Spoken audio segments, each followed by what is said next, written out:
Well, we don't allow Senator John McCain to come to the great state of North Dakota without checking in on the Common Sense Club. Senator, welcome back. How are you? Great to be back, and it's great to be back with my friend John Hoeven and campaigning across the state, the heartland of America, with Rick Berg, who I'm really, really need in the United States Senate. I'll tell you, you send Rick Berg to be the partner of John Hoeven in the United States Senate, they're going to be dynamite.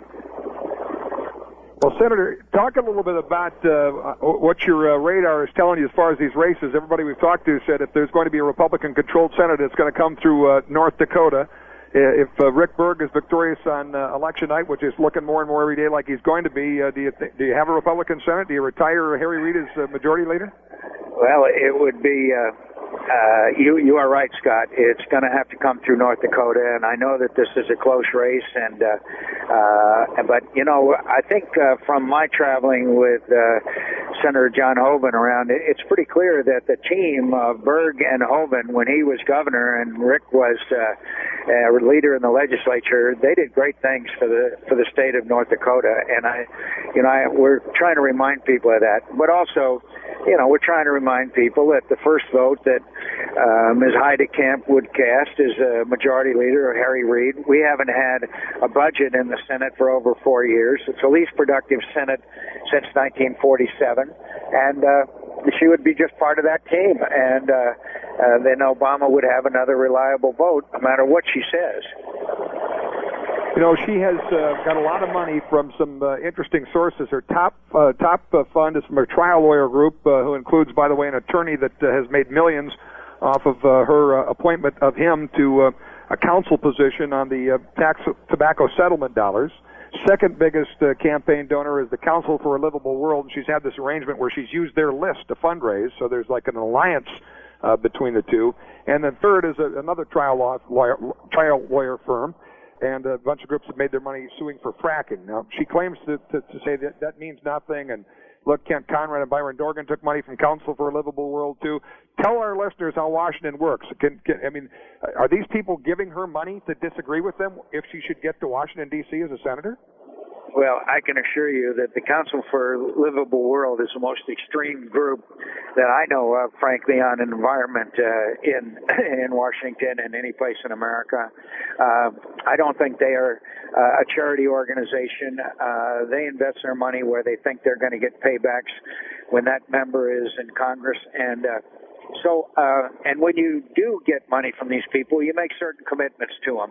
They demand that. And I would imagine that they probably got that from her before they started pouring this money in. But again, how in the world can you justify being a member of Harry Reid's conference, which has not passed a budget in nearly 4 years, which has stymied everything that came out of the House of Representatives, like that Rick Berg has been a part of, and they've stopped everything. All the reforms, all the reductions in spending, all the reforms that came out of the House of Representatives were killed in the United States Senate. So I think it's very clear that when you get Rick and John there to working together, you're going to have a heck of an effect for the state of North Dakota and the country. Yeah, and one thing we've been encouraging listeners to think about is the fact that a vote for Heidi Heitkamp really is a vote for Harry Reid. And, that hasn't gone so well. Folks forget, but Harry Reid got the keys along with Nancy Pelosi in 2007, January of 2007. If you go track when our economic woes began, it really was then. And, of course, a lot of those ultimately came home to roost right about the time you were looking to be, president of the United States, shortly after, the convention and all the difficult time there. So, those folks have put problems for a while, and Heidi Heitkamp claims she'll be independent of Harry Reid. Can a freshman senator come there and be independent of their leader? Well, I think you ought to ask her who she's going to vote for majority leader. Is it going to be Mitch McConnell or Harry Reid? There's only going to be two choices, unless that's just the way it is. I think she's running as a Democrat. Last time I checked. So look, I've seen this before. I've seen it with other people from centrist states like North Dakota, where they say that they're going to be independent, and they go and they get in lockstep with the Democrats. You can't vote president. You can vote president if you want to, but you're sent there to vote yes or no. And time after time, I have seen that happen. So, look, the fact is that Rick Berg has led in the legislature, he has led in the House of Representatives, and he will lead in the United States Senate. And that it isn't any more complicated than that. And so, I would ask our voters, if you're voting for Mitt Romney for president, he's going to want somebody to back him up in the United States Senate, and that would not be Ms. Heidkamp. By the way, she did already pledge her vote for Harry Reid, just so you know. So there's no secrets there. She actually was asked by a reporter, said she didn't know, and then quickly, a few hours later, came back and said must have got the call from Harry because she said she'd be voting for Harry Reid. The other one I want to ask you about, Senator, speaking of Mitt Romney, is where you think that race is at, number one, right now, and whether or not you believe Hurricane Sandy will in any way affect that. It looked like all the momentum was on Romney, and obviously the hurricane has thrown the media coverage and everything else for a loop. Do you think that makes a difference here? I don't know. I don't think so, because jobs in the economy and now Libya are the issues. I just want to say that the president's handling of the Libya tragedy is either he is either willfully deceiving the American people, or he is so grossly incompetent he does not deserve to be commander-in-chief. They have told falsehoods, they have contradicted, they have maintained that this was some kind of spontaneous demonstration caused by a hateful video when there was no demonstration.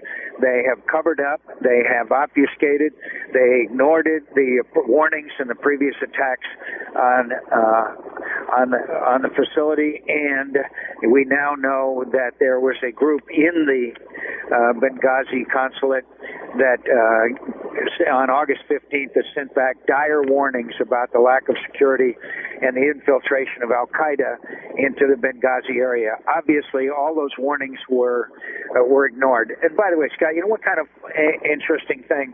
As you know, after they got bin Laden, which we all appreciated, there was videos, there was detailed information that came out, even to the point where they compromised security. There was just a video of them all getting together as far as the response to this Hurricane Sandy is concerned. Where is the video of the president and his national security advisors the night the 8-hour attack on our consulate in Libya? Where is that? Maybe it's because there's rumors that there wasn't one. In fact, CBS has a story online coming out tonight that the counterterrorism working group never met.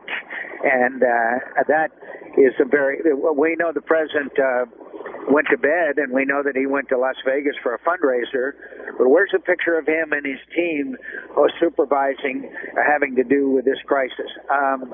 This guy is leading from behind. Mitt Romney believes in leading from in front, and Mitt Romney believes that he will never, in American exceptionalism, and I guarantee you Mitt Romney won't go around the world apologizing for America.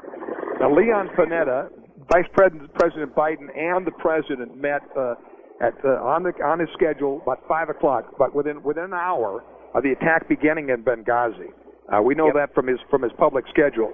So, what I'm hearing you saying, you don't believe this even came up? That they weren't even, this wasn't on their radar when the attack was happening, and we know the State Department was watching it in real time? Yeah, and so let's see the pictures of that group together deliberating and planning.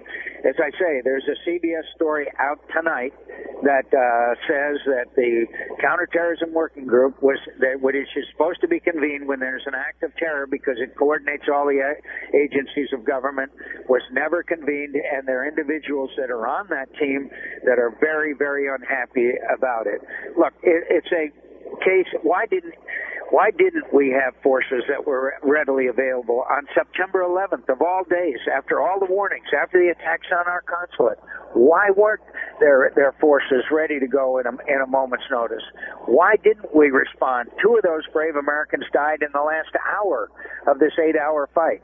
And to tell the American people that this was a spontaneous demonstration when people bring mortars and rocket-propelled grenades. What it did, was it interfered with the president's narrative that they got bin Laden and Al-Qaeda's on the run. I'm telling you, Al-Qaeda has come back in Libya in spades. They are all over Iraq. They're all over North Africa. They're pouring into Syria. And this president, Iraq is unraveled after the loss of 5,000 brave Americans there. This president does not understand leadership, and he is unqualified to be commander-in-chief. We talked to Catherine Herridge of Fox News this week, and also Liz Cheney today, and talked about this cable that came from the ambassador. Emails indicate that it was received by Secretary of State Hillary Clinton's office, at least at the Secretary of State's office, and a month before the attack. I think it was on August 15th or 16th, specifically, as you say, mentioning Al-Qaeda, mentioning that they didn't have the security to be able to prevent an attack, yet they knew Al-Qaeda was marshaling forces, so they blew it beforehand. They blew it during the time, as we know, didn't respond adequately to the pleas for help, and certainly have blown it after because they blamed it on the video and were back and forth on their excuse, everything else. Which brings me to the fact that really this should have been more of a focus of the last debate since it was on foreign policy. Has Mitt Romney not done a good enough job of holding the president accountable in this in the middle of a presidential race, given the powerful microphone he has right now? Well, I'd like for him to do more, obviously, but there's one other thing. Panetta said, well, the reason why they didn't dispatch forces was because they weren't certain of the situation and the fog of war, and all that. You know what? The American tradition, and I've seen this myself, is that when our comrades are in danger and they're in harm's way, we're going to go in there. We're going to go and we're going to do the very best we can to save them. That's the greatness of America. And so, but Panetta, he said he didn't want to send in troops because they weren't sure of the situation. Why not send them in? Why not send them in on the chance that they can save these people's lives? I can't tell. I'm disappointed with all of them. Worse than disappointed, disillusioned. Hillary Clinton and what we were just talking about there. Panetta saying, no, don't go in because we're not sure of the situation. I'll tell you one thing we were sure of, that Americans were dying and they were in harm's way. So it's a travesty. I wish that the American people knew more about it.